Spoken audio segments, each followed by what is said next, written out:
Hello friends, it's Claudia Lash. Today I am doing my final video on these flower hug quilts. We have gone through from beginning to the quilting. The last video I did was about the quilting, and then after the quilting is, well, before I get there, I want to show you what I particularly liked on these two today, and something I think about when I'm quilting one of these type of quilts, especially using a white thread is very difficult if you're on a white background. It's because you can't see when you're quilting where you've been. So often I try to use a thread that I can see as I'm quilting when I'm doing my free motion quilting. When I did this one, I used this variegated thread. Often I don't use a variegated thread for quilting, but I did on this one, and I really like the way it shows up in different places, and then it kind of goes away. So I thought, and this color in particular went well with this orangey yellow flower. So it made me happy. I really liked that one. When you have your quilting done, then I take this quilted piece over to my cutting board and I square the edges and cut them so that they're nice and rectangular. When that's finished, it's time to put the binding on.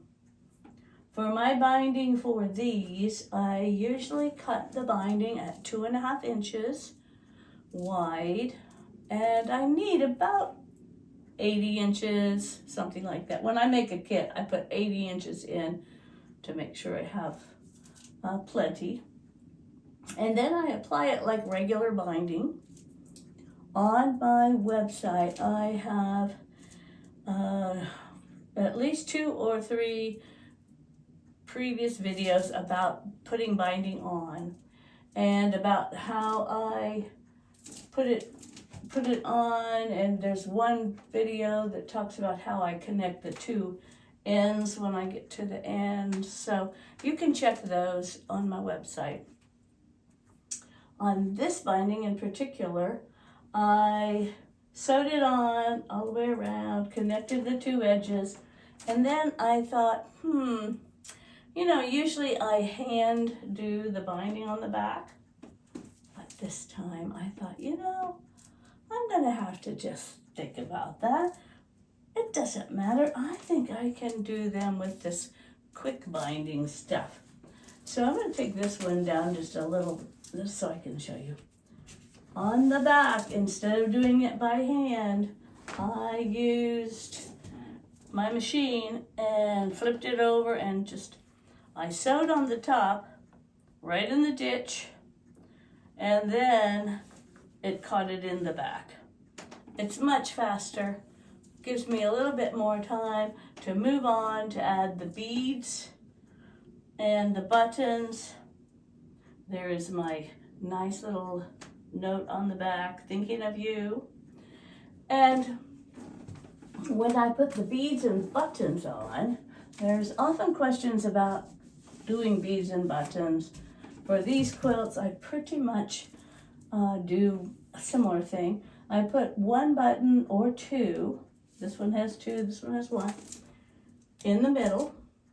When I add buttons onto quilts, I try to use a thicker thread, maybe a hand quilting thread, and I bury the knot in the back, come up through, and on this one, if you have 2 buttons, I usually sew down the first button or the bottom button first, at least with 1 or 2 threads, and then lay the top button on top, and I can come through that button and go through both buttons at one time.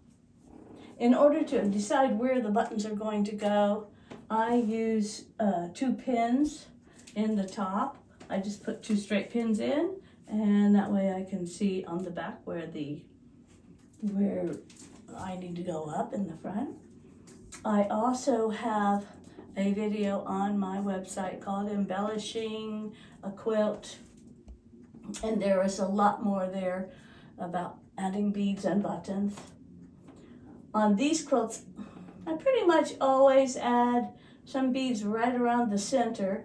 These right here are 2 seed beads or 2 round beads with a bugle bead in between. And bugle beads are long beads that are sort of shaped like they have a hole inside. And when you use bugle beads on a quilt or whatever, you need to use a round bead on each end because those bugle beads have been broken or cut apart, and they have some rough edges. If you don't use a bead on each end, you could break your threads. So I usually put these kind of beads on, and then sometimes I will put smaller beads all the way around in here. You can do whatever you like. On this one, I really like these white beads. These beads are gold. They don't show up quite as well. I could have put more on. It's all what you want to add. And on my flower hugs, I always had a little ladybug. And ladybugs are a little more difficult to come by, but I'm finding them once in a while at different stores now. Anyway, when I have all of this beading done, the ladybug on, I think it's all ready to go. Then I will take it, and I think I'll pull this one down again. I write on the back, made by, I put my name and the date, and it's ready to be mailed. So I'll take this and I will fold him up. Sometimes if I find a plastic bag or something somewhere, I will stick a plastic bag around it just to make sure it's going to stay nice.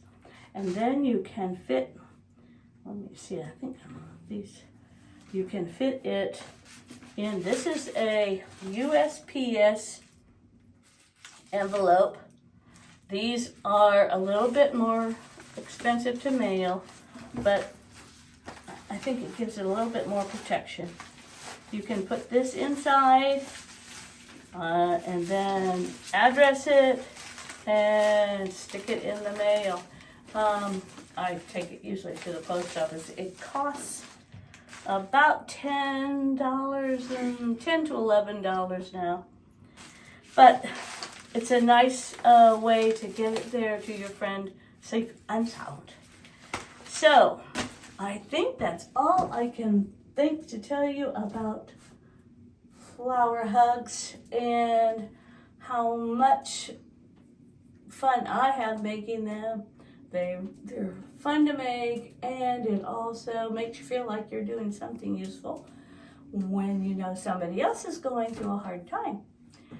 So have fun. My flower hug pattern, I think it's 145. You can find that on my website too. Have a good day.